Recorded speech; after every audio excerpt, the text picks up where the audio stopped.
स्वागत है आप लोगों का आपके अपने चैनल यूपी परीक्षा पे। और मैं राकेश कुमार, आपका केमिस्ट्री टीचर, एक बार फिर नए लेक्चर के साथ हाजिर हूँ।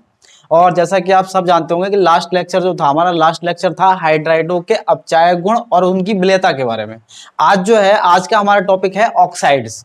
ऑक्साइड यानी जो नाइट्रोजन फैमिली के जो एलिमेंट्स हैं वो किस प्रकार के ऑक्साइड बनाते हैं, यानी आज ऑक्साइड के बारे में पढ़ना है कि किस टाइप के ऑक्साइड बनाते हैं और वो जो ऑक्साइड है उनका एसिडिक कैरेक्टर किस प्रकार का होता है, उनके एसिडिक नेचर के बारे में पढ़ना है कि एसिडिक नेचर किस प्रकार से वेरी करता है, मतलब वेरी का मतलब है किस प्रकार से चेंज होता है, ऊपर से नीचे आने पे, टॉप टू बॉटम आने पे क्या होगा, या फिर अगर सेम एलिमेंट के ऑक्साइड हो तो उस केस में एसिडिक नेचर क्या होगा। इन सब चीजों के बारे में बात करेंगे। तो आइए हम स्टार्ट करते हैं अपना लेक्चर। ठीक है, देखते हैं कि ऑक्साइड होते कैसे कितने प्रकार के हैं।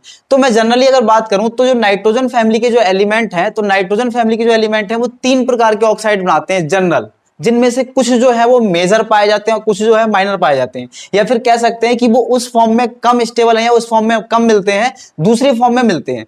तो हम अगर जनरल बात करें तो जनरल जो हमारे पास ऑक्साइड है वो कौन कौन से हैं। एक होता है X2O3, दूसरा है X2O4 और तीसरा जो है वो है X2O5। ये 3 प्रकार के ऑक्साइड हैं जो जनरली पाए जाते हैं। नाइट्रोजन फैमिली के जो एलिमेंट हैं वो ये 3 प्रकार के ऑक्साइड यानी 3 टाइप्स के जो ऑक्साइड है वो फॉर्म करते हैं। अब कहेंगे X2O3 का क्या मीनिंग है। नाइट्रोजन फैमिली में तो नाइट्रोजन है, फास्फोरस है, आर्सेनिक है, एंटीमनी, बिस्मिथ है। तो इसका मतलब ये है कि यहाँ जो X2 है या फिर यानी X जो है, यहाँ पर X किस चीज को रिप्रेजेंट कर रहा है। X रिप्रेजेंट कर रहा है किसको। X रिप्रेजेंट कर रहा है nitrogen, phosphorus, arsenic, antimony, bismuth. यानी यहां पर X बराबर है, X बराबर जो है वो क्या है, X बराबर यहां पर है नाइट्रोजन, फास्फोरस, आर्सेनिक और एंटीमनी, बिस्मिथ। ये वाले एलिमेंट है। अगर मैं X की जगह पर इन एलिमेंटों को पुट कर दूं यानी इन एलिमेंटों को रख दूं तो उस केस में जो ऑक्साइड बनेंगे वही ऑक्साइड नाइट्रोजन फैमिली के एलिमेंट फॉर्म करते हैं। फॉर्मेशन तो हम बाद में पढ़ेंगे, जब मैं आपको कंपाउंड पढ़ाऊंगा तो स्पेशली हम कंपाउंडों के बनाने की विधि पढ़ेंगे, यानी यौगिक किस प्रकार से बनाए जाते हैं वो तो हम आगे जाके पढ़ेंगे। अभी मैं बता रहा हूं कि नाइट्रोजन फैमिली के अंदर जो एलिमेंट है वो ये इस प्रकार के ऑक्साइड बनाते हैं। अब इस प्रकार के ऑक्साइड का मतलब क्या है, जैसे अगर यहां पर हम बात करें तो ये ऑक्साइड कैसे बनेंगे। तो देखिए X2O3 का मतलब है कि इसमें अगर हम नाइट्रोजन की X की जगह नाइट्रोजन रख दें तो बनेगा N2O3। अगर फास्फोरस रखेंगे तो क्या बनेगा P2O3। उसकी P2O3 X की जगह पे अगर आर्सेनिक रख दें तो क्या बनेगा As2O3। X की जगह अगर एंटीमनी रख दें तो Sb2O3। इस तरीके से Bi2O3। वो बात अलग है कि इनमें से कुछ पाए जाते हैं कुछ नहीं पाए जाते हैं, लेकिन जनरल अगर हम बात करें तो जनरल जो फॉर्मेशन है ऑक्साइडों का नाइट्रोजन फैमिली के जो एलिमेंट हैं वो इस प्रकार के ऑक्साइड बनाते हैं। इनमें से कुछ स्टेबल हैं कुछ स्टेबल नहीं है। फिर अगर हम बात करें X2O4 में तो इसी प्रकार से यहां पे क्या बन जाएगा N2O4, P2O4, As2O4 और Sb2O4 और Bi2O4। यहां पर भी Bi2O3। इसी प्रकार से अगर X2 की जगह हम देखें तो क्या बन सकता है N2O5, P2O5, As2O5, Sb2O5 और Bi2O5। ये जो है ये इतने ऑक्साइड, ये नाइट्रोजन फैमिली जो है इनके अंदर ये वाले ऑक्साइड पाए जाते हैं।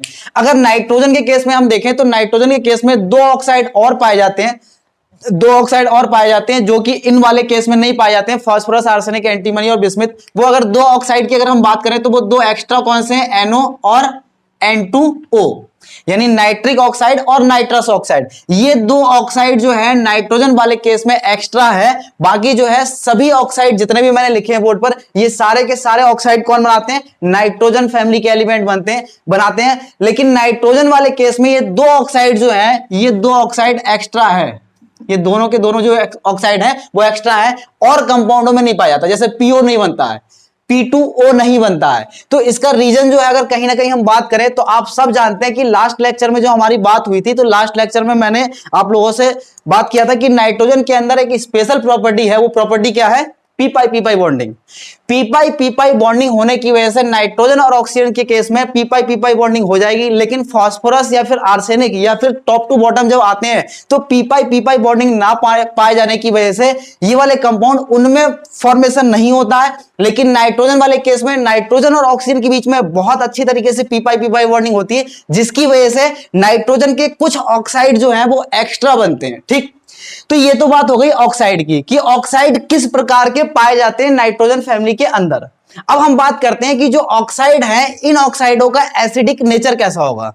जो नाइट्रोजन फैमिली के अंदर ऑक्साइड पाए जाते हैं वो ऑक्साइड जो है एसिडिक, अगर बिहेवियर की हम बात करें, अगर इनकी एसिडिटी की बात करें कि इनमें से कौन अच्छा एसिड है या फिर कौन बेकार एसिड है, इसकी बात करें तो हम इन ऑक्साइडों में बात करेंगे कि एसिडिक कैरेक्टर इनका किस प्रकार से वेरी करता है, किस प्रकार से चेंज होता है, यानी टॉप टू बॉटम आने पर इनका जो है एसिडिक कैरेक्टर किस प्रकार से चेंज होगा, हमें इसके बारे में बात करना पड़ेगी। ठीक है, तो हम देखते हैं कि एसिडिक कैरेक्टर किस प्रकार से चेंज होता है। आप एसिडिक कैरेक्टर को चेक करने से पहले एक बात नोट कर लीजिए कि एसिडिक कैरेक्टर जो होता है या फिर ऑक्साइडों की अगर एसिडिटी की हम बात करें तो ये जो होता है ना इलेक्ट्रोनेगेटिविटी के डायरेक्टली प्रोपोर्शनल होता है।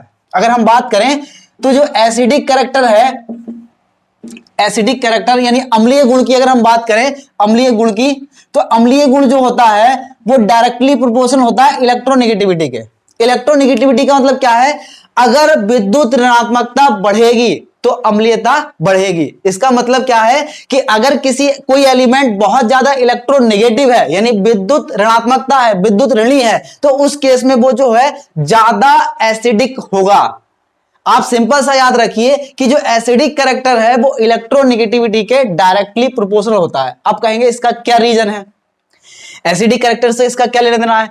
तो अगर इस बेस पे अगर हम बात करें, मैं अभी आपको समझाऊंगा कि इलेक्ट्रोनेगेटिविटी से क्या फर्क पड़ेगा, ये हम आगे जाके देखेंगे। इलेक्ट्रोनेगेटिव के डायरेक्टली प्रोपोर्शनल है, इससे फर्क ये पड़ेगा कि जो ऊपर वाले एलिमेंट हैं यानी नाइट्रोजन जो है और नीचे वाले एलिमेंटों की बात करें तो ऊपर वाले में और नीचे वाले में, ऊपर जो है वो नॉन मेटल है यानी ऊपर मोर इलेक्ट्रो एलिमेंट है मोर इलेक्ट्रोनेगेटिव, और नीचे जो एलिमेंट है वो कौन से हैं, लेस इलेक्ट्रोनेगेटिव। या फिर आप कह सकते हैं कि ऊपर नॉन मेटल है और ऊपर से यानी टॉप टू बॉटम यानी ऊपर से नीचे आने पर मेटेलिक कैरेक्टर बढ़ रहा है, यानी धात्विक गुण बढ़ते हैं और अधात्विक गुण घटते हैं। या फिर कह सकते हैं कि अधात्विक जो होते हैं यानी अधातु के जो ऑक्साइड होते हैं, अधातु के जो ऑक्साइड होते हैं वो ज्यादा अम्लीय होते हैं धातुओं के ऑक्साइडों की अपेक्षा। अगर हम बात करें कि धात्विक ऑक्साइड जो है वो कम, धात्विक का मतलब क्या है, ऊपर से नीचे यानी ऊपर कैसे, नॉन मेटल, नॉन मेटल का मतलब क्या है, अधातु, ऊपर वाले जो एलिमेंट हैं, मैं इनको साफ करता हूं उसके बाद आपको समझाता हूं। ठीक है,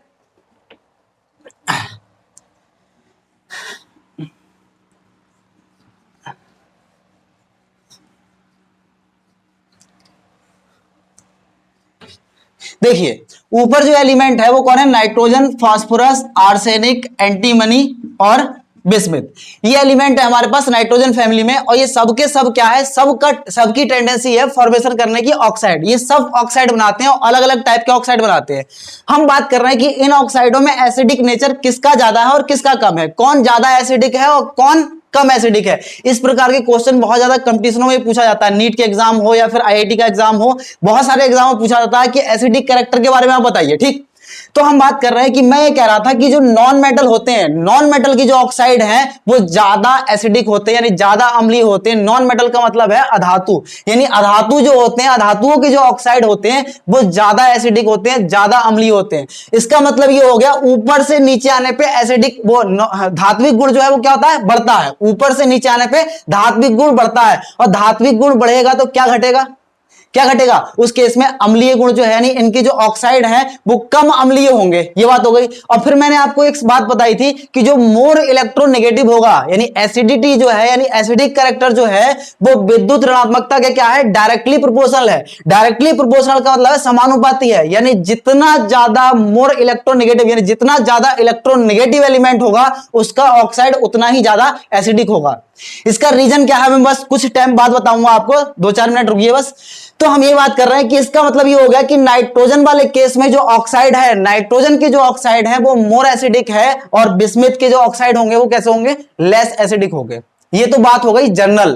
टॉप टू बॉटम आने पे एसिडिक कैरेक्टर जो है वो क्या होता है, डिक्रीज करता है। टॉप टू बॉटम आने पर एसिडिक कैरेक्टर जो है वो क्या होगा, डिक्रीज करेगा। डिक्रीज करने के पीछे रीजन क्या है, इलेक्ट्रोनेगेटिविटी यानी विद्युत ऋणात्मकता। विद्युत ऋणात्मकता ऊपर वाले एलिमेंट की ज्यादा है और नीचे वाले एलिमेंट की कम है, जिसकी वजह से ये ज्यादा, इसके ऑक्साइड जो होंगे वो क्या होंगे, ज्यादा एसिडिक होंगे, और इसके ऑक्साइड जो होंगे वो क्या होंगे, कम एसिडिक होंगे। इसका रीजन क्या है वो मैं अभी थोड़ी देर बाद बताऊंगा। लेकिन अगर अब बात करें कि सेम ऑक्साइड यानी सेम एलिमेंट के ऑक्साइड हैं, उस केस में क्या होगा। जैसे यहां जो हम बात कर रहे हैं, यहां बात कर रहे हैं मान लीजिए N2O3, P2O3, AS2O3, Sb2O3 और Bi2O3। मैं अगर इन एलिमेंटों में बात करूं, यहां पर ऊपर से यानी टॉप टू बॉटम हम आ रहा है, तो टॉप टू बॉटम आने पर एसिडिक कैरेक्टर डिक्रीज कर रहा है। क्यों? क्योंकि ऊपर वाला जो एलिमेंट है वो मोर इलेक्ट्रोनेगेटिव है, और मैंने आपको समझाया कि जो मोर इलेक्ट्रो एलिमेंट होते हैं यानी इलेक्ट्रोनेगेटिविटी के एसिडिक कैरेक्टर क्या होता है, डायरेक्टली प्रोपोर्शनल। इसका मतलब ये हो गया ये जो है ये ज्यादा एसिडिक होगा। क्यों? क्योंकि यहां पे नाइट्रोजन है, और नाइट्रोजन क्या है, नाइट्रोजन क्या है, मोर इलेक्ट्रोनेगेटिव है। ऊपर वाला एलिमेंट सबसे ज्यादा इलेक्ट्रोनेगेटिव है। लेकिन मैं बात कर रहा हूं कि अगर हम सेम एलिमेंट लें और सेम एलिमेंट के केस में अगर बात की जाए कि कौन ज्यादा एसिडिक है और कौन कम एसिडिक है, उस केस में क्या होगा। जैसे मेरा कहने का मतलब ये है, मान लीजिए मैं N2O3, N2O4 और N2O5 इनकी बात करूं कि इन वाले केस में, या फिर आप N2O या फिर NO इनकी बात कर लें कि ऊपर से नीचे जब आएंगे हम, तो इस वाले केस में ऊपर से नीचे क्या मतलब, इन वाले को अगर हमें एसिडिक कैरेक्टर में अरेंज करना हो, एसिडिक ऑर्डर में अरेंज करना हो, तो कौन ज्यादा एसिडिक होगा और कौन ज्यादा कम एसिडिक होगा। मैंने ऊपर लिख दिया है NO और N2O, और जो है कौन कौन से, N2O3, N2O4 और N2O5।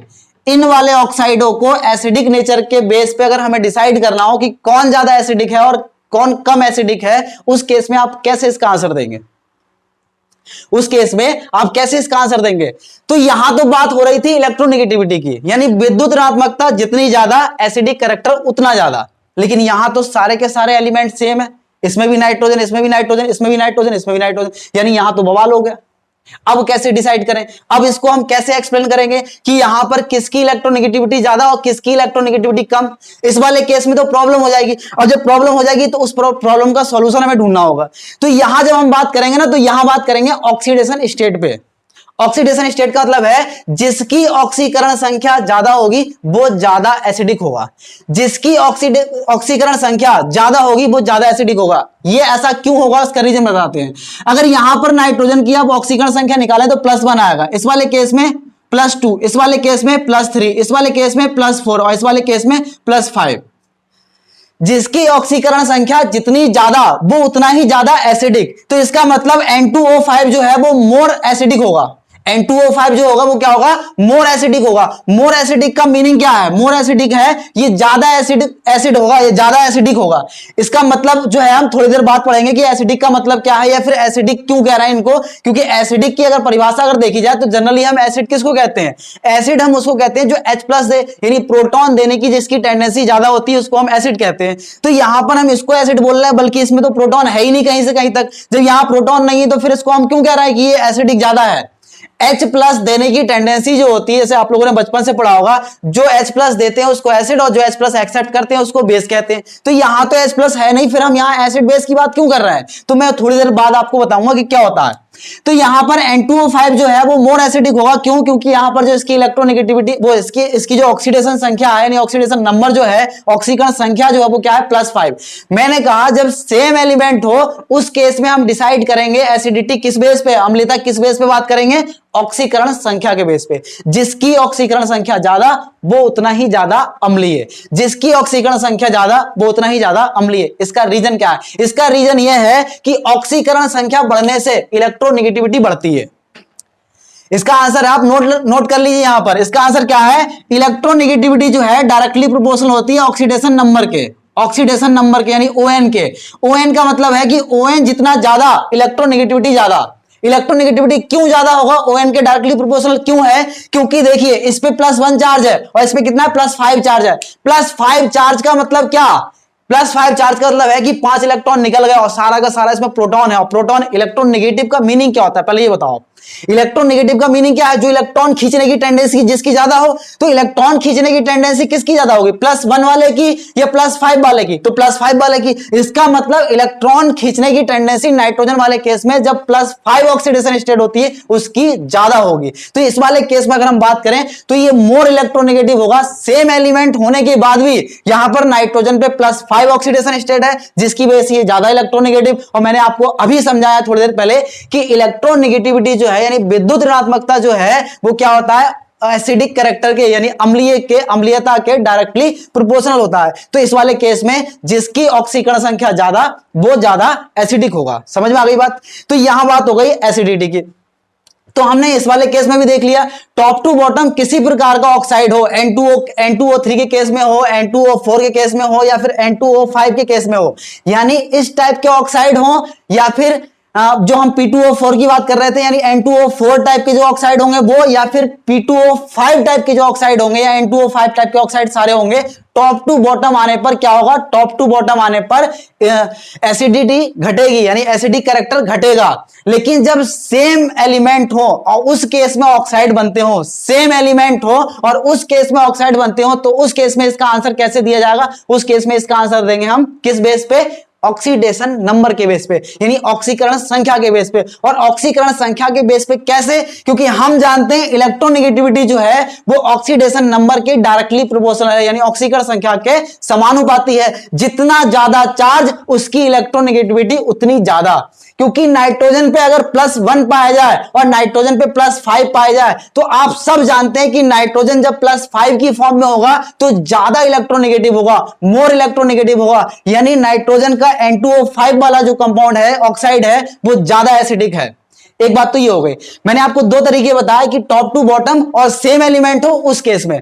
लेकिन आप एक तरीका और है कि अगर आप देख लें कि जिस केस में नंबर ऑफ ऑक्सीजन ज्यादा हो, नंबर ऑफ ऑक्सीजन ज्यादा हो यानी परसेंटेज ऑफ ऑक्सीजन की अगर हम बात करें तो उस बेस पे भी हम इसका आंसर दे सकते हैं कि जिसमें ऑक्सीजन की संख्या ज्यादा वो उतना ही ज्यादा एसिडिक। जिसमें ऑक्सीजन की संख्या ज्यादा वो उतना ही ज्यादा एसिडिक। तो यहां ऑक्सीजन, यहां एक, इस वाले में एक ऑक्सीजन, इसमें भी एक, इसमें 3, इसमें 4, इसमें 5, तो सबसे ज्यादा एसिडिक ये होगा।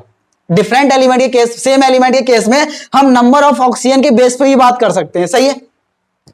अब जो है हम इन ऑक्साइडों को एसिड कह क्यों रहे हैं, इनका एसिडिक नेचर पढ़ क्यों रहे हैं, या फिर इनको एसिड क्यों बोला जा रहा है? तो एसिड की मैंने जैसे अभी थोड़ी देर पहले बात की थी कि हम एसिड उसको कहते हैं जो क्या दे? H+ यानी प्रोटॉन देने की टेंडेंसी जिनकी ज्यादा होती है वो ज्यादा एसिडिक कहलाते हैं। यानी जो प्रोटॉन देगा यानी जो H+ देगा, प्रोटॉन का मतलब क्या? H+, यानी H+ देने की टेंडेंसी जिनकी ज्यादा वो उतना ही ज्यादा एसिडिक। तो यहां तो भाई साहब H+ कहीं से कहीं तक दिख ही नहीं रहा है। किसी भी कंपाउंड में जितने भी ऑक्साइड मैंने बनाए इसमें किसी में भी H+ नहीं है। तो H+ आएगा कहां से? H+ आएगा कहां से जब यहां पर H+ है ही नहीं? तो यहां पर H+ जब है नहीं तो H+ आएगा कहां से? तो भाई साहब यहां पर H+ नहीं है, लेकिन इन सब ऑक्साइडों को हम कहां घोलने वाले हैं? हम पानी में डालेंगे। इन सब जितने भी ऑक्साइड हैं इन सब ऑक्साइडों को पानी में डालेंगे। और जब पानी में डालेंगे तो पानी में डालने के बाद जो कंपाउंड बनेगा यानी इनको पानी में, इन सब ऑक्साइडों को मैं क्या कर दूं? पानी में डिसॉल्व कर दूं। यानी लेके एक बाल्टी में डालूं और बाल्टी में डालने के बाद यानी पानी भरा हुआ है बाल्टी से, मतलब बाल्टी जो पानी से भरा हुआ है उसमें हमने सारे ऑक्साइड डाल दिए। तो उस वाले केस में हम देखेंगे कि कौन जो ऑक्साइड डालने के बाद जो कंपाउंड बन रहे हैं, जो ऑक्साइड डालने के बाद जो कंपाउंड बनेंगे वो कंपाउंड जो बनते हैं वो उनमें से कौन अच्छा H+ डोनर है, यानी कौन H+ देगा। अगर H+ देने वाला अच्छा हुआ तो हम कहेंगे ये एसिड है। H+ देने वाला बेकार हुआ तो यानी जो कंपाउंड बन रहा है उस कंपाउंड के बेस पे हम बात करेंगे कि ऑक्साइड कौन अच्छा और कौन बेकार, यानी कौन एसिडिक ऑक्साइड और कौन बेसिक ऑक्साइड। ठीक है।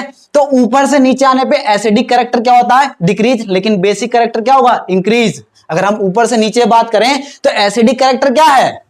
डिक्रीज कर रहा है यानी घट रहा है। लेकिन बेसिक कैरेक्टर क्या हो जाएगा? बढ़ रहा है यानी क्षारीय गुण क्या होंगे? बढ़ेंगे। तो मैं इनकी बात एक बार समझाता हूं कि हम जो बात कर रहे थे कि इलेक्ट्रोनेगेटिविटी या फिर ऑक्सीडेशन नंबर बढ़ने से एसिडिक कैरेक्टर बढ़ता है, वो जल में घोल के हम कैसे बात करेंगे। यानी जल में घोलने से ऐसा क्या हो जाएगा कि जिसकी वजह से एसिडिक कैरेक्टर बढ़ रहा है या फिर घट रहा है। तो मैं समझाता हूं आपको। जैसे बुक्स में भी ना ये सिर्फ लिखा हुआ है, बुक में अगर किताबों में आप पढ़ेंगे तो किताबों में भी सिर्फ लिखा हुआ है कि ये ऊपर से नीचे आने पे एसिडिक है और इधर से आने पे उधर सेम एलिमेंट के केस में ऑक्सीडेशन नंबर बढ़ने पे एसिडिक है, लेकिन एक्सप्लेन नहीं किया है कि क्यों है। इसका रीजन अगर पूछें कि क्यों एसिडिक है, अगर ऊपर से नीचे आ रहा है तो एसिडिटी घट रही है, या फिर ऊपर वाला ज्यादा एसिडिक है नीचे वाला कम एसिडिक है। और इस वाले केस में अगर हम बात करें तो ये जो मोर ऑक्सीडेशन स्टेट यानी जिसका नंबर ऑक्सीकरण संख्या जिसकी ज्यादा है वो ज्यादा एसिडिक है। एक्सप्लेन नहीं है, मैं आपको एक्सप्लेन करता हूं कि इनको हम क्यों ज्यादा और क्यों कम की बात कर रहे हैं, कि ये ज्यादा एसिडिक और ये कम एसिडिक क्यों है, इसका रीजन हम समझाते हैं। देखिए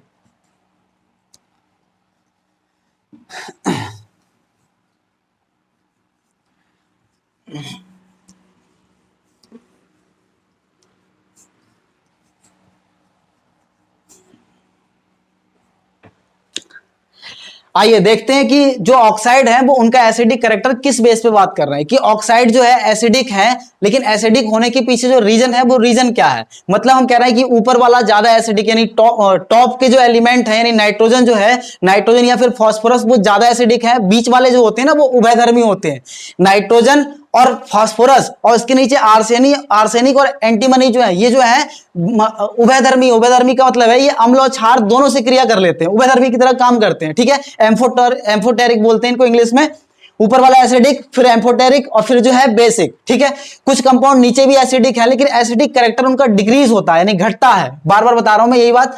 अब हम बात करते हैं कि हम जो एसिडिक कैरेक्टर की बात कर रहे हैं वो बात कर रहे हैं किस बेस पे, उस चीज को समझिए कि मोर इलेक्ट्रोनेगेटिव जो होगा वो ज्यादा एसिडिक होगा और लेस इलेक्ट्रोनेगेटिव जो है कम एसिडिक होगा। इसका रीजन क्या है?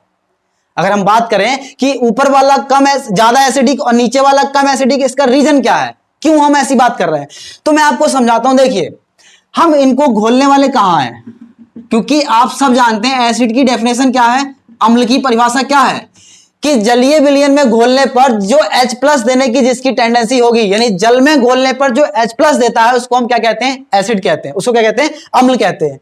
तो जल में घोलने पर जो H+ देगा आसानी से वो अम्ल, और जो जल में घोलने पर H+ नहीं देगा आसानी से वो अम्ल बेकार होगा, या OH देगा उसको हम क्षार कहते हैं। जो H+ दे उसको अम्ल कहते हैं और जो OH देता है उसको हम क्षार कहते हैं, यह सबको पता है कहानी। तो यहां जो हम डालने वाले हैं वो कौन सी, किसको डालेंगे, ऑक्साइडों को। हमारे पास ऑक्साइड हैं बहुत सारे ऑक्साइड हैं, तो मैं अलग अलग ऑक्साइड को डाल के देखूंगा और हर ऑक्साइड के केस में हम बात करेंगे कि एसिड बना या नहीं बना।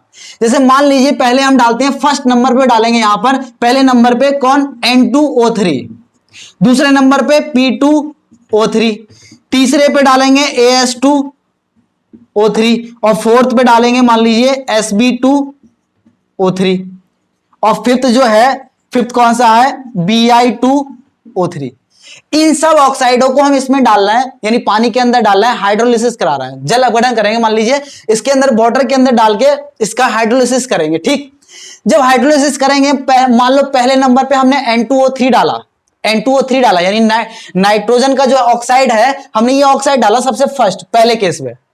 जब डालेंगे तो आपको पता है नाइट्रोजन वाले केस में नाइट्रोजन जो है मोर इलेक्ट्रोनेगेटिव है और इसके अंदर कौन प्रेजेंट है, वाटर यानी पानी, इसके अंदर पानी प्रेजेंट है। जब N2O3 को डालेंगे तो नाइट्रोजन के ज्यादा इलेक्ट्रोनेगेटिव होने की वजह से, यानी नाइट्रोजन ज्यादा विद्युत ऋणात्मक है, ज्यादा विद्युत ऋणात्मक होने की वजह से, क्योंकि देखिए N2O3 और प्लस H2O ये दोनों मिलके कोई ना कोई कंपाउंड बनाएंगे यौगिक। अब वो यौगिक जो बनाएंगे हो सकता है कि उसमें H+ देने की टेंडेंसी हो, यहां जो कंपाउंड जो भी बनेगा वो कंपाउंड जो होगा वो H+ देने की टेंडेंसी रखता होगा। तो जितना ज्यादा यौगिक बनेगा उतना ज्यादा H+ देगा और जितना ज्यादा H+ देगा वो उतना ही ज्यादा क्या कहलाएगा, अम्लीय कहलाएगा। मान लेते हैं यहां पे कोई यौगिक बनना है X, ठीक है, N2O3 और H2 की क्रिया करा दी जिसकी वजह से यहां कोई कंपाउंड बना X, और X का जो गुण है वो है H+ देने का। तो H+ देने का है जिसकी वजह से हम N2O3 को क्या कह रहे हैं, एसिड कह रहे हैं। जितना ज्यादा ये बनेगा उतना ही ज्यादा H+ देने की टेंडेंसी ज्यादा, और H+ देने की जितनी टेंडेंसी ज्यादा N2O3 उतना ही ज्यादा एसिडिक। तो इसका असर इस पे क्या पड़ेगा, नाइट्रोजन के इलेक्ट्रॉन नेगेटिव होने की वजह से इस पे क्या इसका असर होगा वो हम देखते हैं। यानी क्या इस पे प्रॉब्लम क्या है, मतलब N2O3 इलेक्ट्रोनेगेटिव है जिसकी वजह से क्या हो रहा है। तो N2O3 ज्यादा इलेक्ट्रोनेगेटिव है, इससे होगा क्या, वाटर के मॉलिक्यूल चारों तरफ से नाइट्रोजन को घेरेंगे, कवर करेंगे, ज्यादा हाइड्रोलाइज करेंगे। देखिए नाइट्रोजन ज्यादा इलेक्ट्रोनेगेटिव है, इसकी वजह से होगा क्या, इसकी वजह से होगा क्या, नाइट्रोजन के ज्यादा इलेक्ट्रोनेगेटिव होने की वजह से वाटर के मॉलिक्यूल जो है, वाटर के मॉलिक्यूल N2O3 के चारों तरफ कवर कर लेंगे, बहुत सारे मॉलिक्यूल वाटर के इसके चारों तरफ एसोसिएट हो जाएंगे। क्यों? क्योंकि नाइट्रोजन इलेक्ट्रोनेगेटिव है और वाटर के पास जो H+ है यानी HOH यानी H पे प्लस चार्ज पाया जाएगा इलेक्ट्रोनेगेटिविटी डिफरेंस की वजह से। तो H+ में और नाइट्रोजन इलेक्ट्रोनेगेटिव होने की वजह से इनके बीच में अट्रैक्शन होगा, जिसकी वजह से बहुत सारे मॉलिक्यूल जो है वाटर के एसोसिएट कर जाएंगे, चारों तरफ उसको कवर कर लेंगे। अब जितने ज्यादा मॉलिक्यूल वाटर के इसके पास आएंगे उतना ही ज्यादा ये प्रोडक्ट बनेगा। जितने ज्यादा N2O3 से वाटर मॉलिक्यूल इंटरेक्ट होंगे उतने ही ज्यादा X मॉलिक्यूल बनेंगे, और X मॉलिक्यूल की टेंडेंसी क्या है, H+ देने की। X जो कंपाउंड बन रहा है उसकी टेंडेंसी क्या है, H+ देने की, और H+ जितना ज्यादा देगा उतना ही ज्यादा वो क्या होगा, एसिडिक होगा, जिसकी वजह से हम N2O3 को क्या बोलना है, मोर एसिडिक। लेकिन Sb2O3 या फिर Bi2O3 के केस में अगर हम बात करें तो BiO2O3 जो है ये लेस इलेक्ट्रोनेगेटिव है, इसमें जो बिस्मिथ है वो क्या है, लेस इलेक्ट्रोनेगेटिव, जिसकी वजह से वाटर के जो मॉलिक्यूल होंगे वो इसको चारों तरफ से हाइड्रोलाइज नहीं कर पाएंगे, ज्यादा इसमें हाइड्रोलाइसिस की प्रोसेस नहीं होगी, जिसकी वजह से यहां पे ये कंपाउंड कम बनेगा। और जब कंपाउंड कम बनेगा तो उस केस में क्या होगा, यहां पर H+ देने की टेंडेंसी, या फिर हो सकता है X बने ही ना उस केस में, इस वाले केस में X बना ही ना, कुछ और बन जाए, क्योंकि ऊपर से नीचे आने पे एसिडिक कैरेक्टर डिक्रीज कर रहा है, तो डिक्रीज होने की वजह से वो कंपाउंड नहीं बनेगा जो कंपाउंड नाइट्रोजन के केस में है। तो इलेक्ट्रोनेगेटिव होने की वजह से क्या होता है, वाटर के मॉलिक्यूल ज्यादा हाइड्रोलाइज करते हैं, ज्यादा से ज्यादा उसको अटैक करेंगे, और जितना ज्यादा अटैक होगा इनके बीच में, जितना ज्यादा ये आपस में एक दूसरे से इंटरेक्ट करेंगे उतने ही ज्यादा कंपाउंड बनेंगे, और जितने ज्यादा कंपाउंड बनेंगे उतना ही ज्यादा H+ देने की टेंडेंसी होगी, और उतना ही ज्यादा वो क्या कहलाएगा, एसिडिक कहलाएगा। सेम कहानी सेम एलिमेंट के केस में भी होगी। जैसे हमने बात की थी कि नाइट्रोजन के 5 कंपाउंड हमने लिए थे, कौन कौन से, NO, N2O, N2O3, N2O4 और N2O5। आप सबको पता है इस पे +1, इस पे +2, इस पे +3, इस पे +4 और इस पे +5। इनकी इलेक्ट्रोनेगेटिविटी हमने बात की कि इसकी जो इलेक्ट्रोनेगेटिविटी होगी सबसे ज्यादा, जब सबसे ज्यादा इलेक्ट्रोनेगेटिव ये एलिमेंट होगा तो सबसे ज्यादा वाटर के मॉलिक्यूल इससे इंटरेक्ट होंगे, सबसे ज्यादा यहां पे इंटरेक्शन यानी सबसे ज्यादा इसकी हाइड्रोलिसिस होगी, और जब सबसे ज्यादा हाइड्रोलिसिस होगी तो उस केस में सबसे ज्यादा ये कंपाउंड बनाएगा, और जब कंपाउंड जो बनेगा उसका नेचर है H+ देने का, जिसकी बेस पे हम बात करेंगे कि ये सबसे ज्यादा एसिडिक। यानी सेम एलिमेंट के केस में, यानी सेम परमाणु के केस में हम क्या देखते हैं, ऑक्सीडेशन नंबर, और डिफरेंट एलिमेंट के केस में हम क्या देखते हैं, इलेक्ट्रोनेगेटिविटी। अब ऑक्सीडेशन नंबर से भी क्या होता है, इलेक्ट्रोनेगेटिविटी बढ़ती है, जिसकी ऑक्सीकरण संख्या ज्यादा उसकी इलेक्ट्रोनेगेटिविटी ज्यादा, और इलेक्ट्रोनेगेटिविटी जिसकी ज्यादा वाटर के प्रति उसकी एफिनिटी ज्यादा, यानी प्यार करने की जो क्षमता है ना वाटर से बहुत ज्यादा अट्रैक्शन दिखाएगा। जब बहुत ज्यादा अट्रैक्शन दिखाएगा जिसकी वजह से वाटर के मॉलिक्यूल उसकी तरफ ज्यादा आएंगे, और जब ज्यादा आएंगे तो ज्यादा कंपाउंड बनेगा, और जब ज्यादा कंपाउंड बनेगा तो वो जो कंपाउंड बनेगा वो H+ देने वाला बनेगा, और जब H+ देने वाला बनेगा जिसकी वजह से उसको हम क्या कहेंगे, एसिड, क्योंकि हम जानते हैं जो H+ देता है उसको हम क्या बोलते हैं, एसिड, और जो OH देता है उसको क्या बोलते हैं, बेस। तो यहां जब H+ देने वाला कंपाउंड बनेगा तो ये सॉल्यूशन जो होगा वो सॉल्यूशन कैसा कहलाएगा, एसिडिक सॉल्यूशन, ये एसिडिक सॉल्यूशन कहलाएगा। लेकिन मैं अगर आपको बताऊं तो होता क्या है, नाइट्रोजन से नीचे जब हम आते हैं तो एसिडिक कैरेक्टर डिक्रीज कर रहा है, तो कुछ कंपाउंड जो बीच में जैसे आर्सेनिक, एंटीमनी है, इनके कंपाउंड कैसे होते हैं, एम्फोटेरिक होते हैं। एम्फोटेरिक का मतलब है उभयधर्मी का मतलब है कि अगर इनकी क्रिया अम्ल से कराओ तो ये क्या बनाते हैं, सॉल्ट बनाते हैं। अम्ल से क्रिया कराओ तब भी सॉल्ट बनाएंगे, क्षार से क्रिया कराओ, एम्फोटेरिक का मतलब है कि अम्ल और क्षार दोनों से क्रिया करते हैं, अम्ल और क्षार दोनों से क्रिया करके कंपाउंड बना लेते हैं, इसलिए इनको बोलते हैं उभयधर्मी। अम्ल और क्षार जो दोनों से क्रिया करे उसको क्या बोलते हैं, उभयधर्मी। और नीचे आते हैं तो उनका बेसिक नेचर बढ़ता है, एसिडिक नेचर घटता है। तो दोनों चीजों का रीजन मैंने बताया कि किस केस में क्या होगा, ठीक है। लेकिन इसमें आपको एक चीज याद रखना पड़ेगी, जो NO है, NO और N2 जो O है, ये दोनों जो होते हैं न्यूट्रल होते हैं। न्यूट्रल का मतलब ना तो ये एसिडिक नेचर शो करते हैं और ना ही बेसिक नेचर शो करते हैं। ये दोनों जो कंपाउंड है, ये दोनों के दोनों कंपाउंड कैसे हैं, न्यूट्रल है। न्यूट्रल का मतलब ना तो एसिड और ना ही बेसिक। तो हमने आज बात की ऑक्साइडों की। ऑक्साइडों के मैंने किसके बारे में बात की? एसिडिक नेचर की। तो मैंने एसिडिक नेचर आपको समझाया है कि एसिडिक नेचर किस प्रकार से चेंज होता है, एसिडिक नेचर कैसे बढ़ता है, कैसे घटता है, और क्यों बढ़ता है और क्यों घटता है, ये रीजन समझाया। मैं कुछ रिएक्शन आपको लिख के दिखाता हूं कि हम क्यों इसकी हम बात कर रहे हैं कि ये एसिडिक है और ये बेसिक है। जैसे अगर जो हमने यहां पे बात की ना, हाइड्रोलिसिस करने पर कंपाउंड देते हैं, तो उन कंपाउंडों की मैं चर्चा करता हूं, यानी रिएक्शन से आपको समझाता हूं कि रिएक्शन के बेस पे हम बात कर रहे हैं कि ये एसिडिक ज्यादा होगा और ये एसिडिक कम होगा। ठीक है, आइए देखते हैं।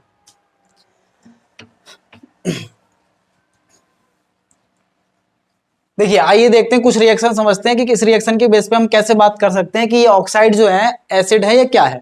तो जैसा कि मैंने यहाँ पे N2O3 वाला ऑक्साइड लिया, सभी N2O3 की यानी H2O3 की जो फॉर्म में जो ऑक्साइड थे उन ऑक्साइडों को यहाँ पे लिखा है। ठीक है, तो इन ऑक्साइडों के बेस पे हम बात करते हैं कि कौन एसिडिक होगा और कौन बेसिक होगा। ठीक, तो यहां जैसे मैंने N2O3 की क्रिया वाटर के साथ कराई, यानी N2O3 को हमने किसमें डिसॉल्व किया? वाटर के अंदर डिसॉल्व किया, पानी के अंदर डिसॉल्व किया। और जब पानी के अंदर डिसॉल्व किया तो जो एक कंपाउंड बना HNO2 बना, HNO2 यानी HNO2 बना। HNO2 का मतलब है नाइट्रस एसिड, और नाइट्रस एसिड बना, यानी जो सॉल्यूशन हमें मिला वो कैसा मिला? एसिडिक सॉल्यूशन मिला। और एसिडिक सॉल्यूशन मिलने की वजह से अब हम इसको क्या बोलेंगे? इस ऑक्साइड को हम बोलेंगे एसिड। क्यों? क्योंकि ये जो कंपाउंड बना है, इस कंपाउंड की टेंडेंसी है, इस कंपाउंड का गुण है H+ देने की। यहां से हमें H+ मिल जाएगा।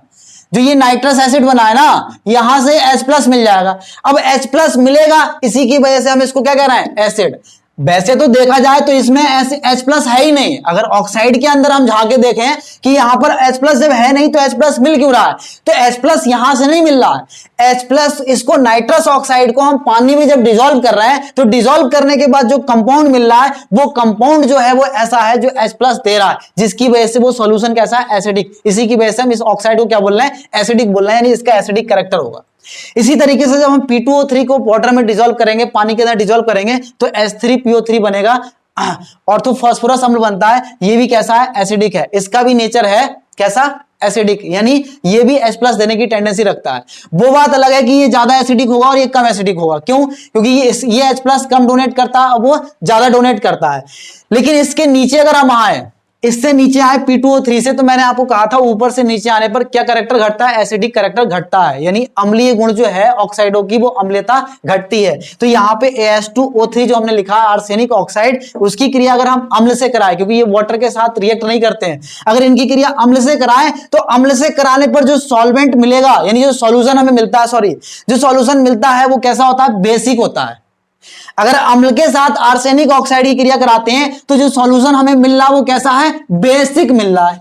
लेकिन जब आर्सेनिक ऑक्साइड की क्रिया क्षार के साथ कराते हैं तो जो हमें सॉल्यूशन मिल रहा है वो कैसा मिल रहा है? एसिडिक मिल रहा है। इससे ये बात प्रूफ होती है कि अम्ल के साथ क्रिया करके क्षार बनाता है और क्षार के साथ क्रिया करके अम्ल बनाता है। ये तो दोनों दोगली बातें हो गई ना, कि अम्ल के साथ भी क्रिया करेगा और क्षार के साथ भी क्रिया करेगा। और केमिस्ट्री में ऐसा कोई भी कंपाउंड जो अम्ल और क्षार दोनों से क्रिया करता है उसको हम बोलते हैं एम्फोटेरिक। एम्फोटेरिक का मतलब क्या है? उभयधर्मी। तो इसका मतलब ये हो गया, ये क्या कहलाएंगे? उभयधर्मी कहलाएंगे, एम्फोटेरिक कंपाउंड कहलाते हैं। सेम कहानी एंटीमनी केस में भी है। एंटीमनी जो है ये भी यही करता है, जब इसकी क्रिया अम्ल से कराते हैं यानी HCl से, हाइड्रोजन क्लोराइड से कराते हैं, तो जो हमें सॉल्यूशन मिलता है वो बेसिक मिलता है, यानी क्षारीय मिलता है। और जो जब क्षार से कराते हैं तो उस केस में हमें जो सॉल्यूशन मिलता है वो कैसा मिलता है? एसिडिक मिलता है, यानी अम्लीय मिलता है। तो इसका मतलब एंटीमनी का ऑक्साइड भी जो है वो भी क्या है? एम्फोटेरिक है, यानी उभयधर्मी है। ये अम्ल और क्षार दोनों के साथ क्रिया करते हैं, और दोनों के साथ क्रिया जब करते हैं तो इनका नाम रख दिया गया, बोले तुम उभयधर्मी हो, तुम अम्ल के साथ भी जाते हो और तुम क्षार के साथ भी जाते हो, तो इसलिए हम तुम्हें ना तो एसिड कहेंगे और ना ही क्षार कहेंगे। तुम क्या हो? तुम हो उभयधर्मी, तो इसलिए इनका नाम है उभयधर्मी। बिस्मिथ के केस में अगर हम बात करें तो बिस्मिथ जो है BiO2O3 जो है वो थोड़ा बहुत एसिडिक होता है, फिजिबल एसिडिक, लेकिन एसिडिक कैरेक्टर उसका भी बहुत कम होता है, ना के बराबर, यानी बेसिक नेचर ज्यादा होगा, एसिडिक नेचर बहुत कम होगा। तो मैंने कुछ ऑक्साइडों की बात की, आप जो है जनरल बात कर सकते हैं सभी ऑक्साइडों की एक साथ। मैं बहुत सारी रिएक्शन यहाँ पे लिख सकता हूं, लेकिन वीडियो बहुत लेंथी हो जाएगी। ठीक है, नेक्स्ट लेक्चर में हम कवर करेंगे आगे के टॉपिक के। फिर जो है कुछ 1-2 लेक्चर के बाद जो हम मेन कंपाउंड है हमारे नाइट्रोजन फैमिली में जो कंपाउंड है उन कंपाउंडों की स्टडी करेंगे, यानी उनकी प्रिपरेशन यानी फॉर्मेशन की बात करेंगे कि नाइट्रोजन एलिमेंट के जो एलिमेंट है, नाइट्रोजन जो फैमिली है उसके अंदर जो एलिमेंट है वो किस प्रकार के कंपाउंड बनाते हैं, उन कंपाउंडों की प्रिपरेशन कैसे की जाती है, उनका फॉर्मेशन कैसे किया जाएगा, इनके बारे में बात करेंगे। मैंने आज आपको क्या बताया, ऑक्साइड का एसिडिक नेचर बताया, और ऑक्साइड के एसिडिक नेचर में आपको सिर्फ 2 ही पॉइंट रखने हैं कि अगर टॉप टू बॉटम की बात हो तो टॉप टू बॉटम जब हम आते हैं तो उस केस में क्या होता है, एसिडिक नेचर डिक्रीज करता है। क्यों? क्योंकि ऊपर है नॉन मेटल और नीचे है मेटल, ऊपर से नीचे आने पे मेटेलिक कैरेक्टर इंक्रीज करता है, यानी धात्विक गुण बढ़ते हैं, अधात्विक गुण घटते हैं, मतलब अधात्विक गुण घटते हैं, और अधात्विक ऑक्साइड जो होते हैं वो ज्यादा एसिडिक होते हैं धात्विक ऑक्साइडों की अपेक्षा। ठीक है, या फिर आप कह सकते हैं कि जो मोर इलेक्ट्रोनेगेटिव एलिमेंट होते हैं उसके ऑक्साइड जो होते हैं वो क्या होते हैं, ज्यादा एसिडिक होते हैं। किससे? जो लेस इलेक्ट्रोनेगेटिव एलिमेंट ऑक्साइड बनाते हैं उससे। ये भी केस ठीक है। इसका रीजन मैंने आपको क्या बताया कि जो मोर इलेक्ट्रो एलिमेंट होगा, मोर इलेक्ट्रोनेगेटिव एलिमेंट होगा, यानी विद्युत ऋणात्मक ज्यादा एलिमेंट होगा, उसके जो ऑक्साइड हैं उनको जब पानी में डिसॉल्व करते हैं तो इलेक्ट्रोनेगेटिविटी हाई होने की वजह से वाटर के मॉलिक्यूल ज्यादा उस पर अटैक करेंगे, ज्यादा उसकी तरफ को भागेंगे। जब ज्यादा भागेंगे तो वो ज्यादा नए कंपाउंड बनाएगा। जैसे यहां पर मैं कह रहा हूं कि नाइट्रोजन इलेक्ट्रोनेगेटिव है और फास्फोरस जो है नाइट्रोजन की अपेक्षा कम इलेक्ट्रोनेगेटिव है, तो नाइट्रोजन वाले केस में वाटर के मॉलिक्यूल ज्यादा से ज्यादा N2O3 पे अटैक करेंगे, और जब ज्यादा से ज्यादा N2O3 की तरफ भागेंगे तो ये कंपाउंड ज्यादा बनेगा ना। जब ये ज्यादा कंपाउंड बनेगा तो H+ भी तो ज्यादा देगा, और जब H+ ज्यादा देगा तो उसी को तो हम ज्यादा एसिडिक बोलेंगे, इसीलिए N2O3 जो है वो ज्यादा एसिडिक है। लेकिन P2O3 की अगर हम बात करें तो P2O3 वाले केस में P2O3 जो है फास्फोरस जो है वो नाइट्रोजन की अपेक्षा क्या है, लेस इलेक्ट्रोनेगेटिव, यानी इसकी इलेक्ट्रोनेगेटिविटी क्या है, विद्युत ऋणात्मकता नाइट्रोजन से है कम, और नाइट्रोजन से कम होने की वजह से इसकी तरफ वाटर का जो अट्रैक्शन है, एफिनिटी है, वो क्या होगा, कम। पानी का जो प्यार है, पानी के प्रति जो इसका प्यार है वो क्या होगा, कम, और कम होने की वजह से वाटर मॉलिक्यूल इसकी तरफ कम आएंगे, जिसकी वजह से ये कंपाउंड कम बनेगा इसकी तुलना में, जिसकी वजह से यहां H+ हमें कम मिलेगा, तो हम कहेंगे ये ज्यादा एसिडिक और ये कम एसिडिक। लेकिन अगर डिफरेंट केस हो तो मैंने डिफरेंट केस में आपको क्या बताया, ऑक्सीडेशन नंबर। और ऑक्सीडेशन नंबर का रीजन क्या है, ऑक्सीडेशन नंबर का रीजन यह है कि ऑक्सीकरण संख्या बढ़ने से इलेक्ट्रोनेगेटिविटी बढ़ती है, और इलेक्ट्रोनेगेटिविटी बढ़ने से वाटर के प्रति अट्रैक्शन बढ़ता है, और वाटर के प्रति अट्रैक्शन बढ़ने से होगा क्या, हाइड्रोलिसिस की क्रिया ज्यादा होगी और ज्यादा से ज्यादा कंपाउंड बनेंगे, और उस केस में वो ज्यादा एसिडिक होगा। तो आज की क्लास हमारी ओवर होती है। ठीक है, आज हमने जो है एसिडिक कैरेक्टर के बारे में बात कर लिया ऑक्साइडों के। कुछ पॉइंट अगर रह गए होंगे तो लास्ट लेक्चर में मैं कवर करा दूंगा। ठीक, तो मिलते हैं नेक्स्ट लेक्चर में नई वीडियो के साथ, नए टॉपिक के साथ। ठीक है, थैंक्स फॉर वॉचिंग, बने रहिए इसी तरीके से।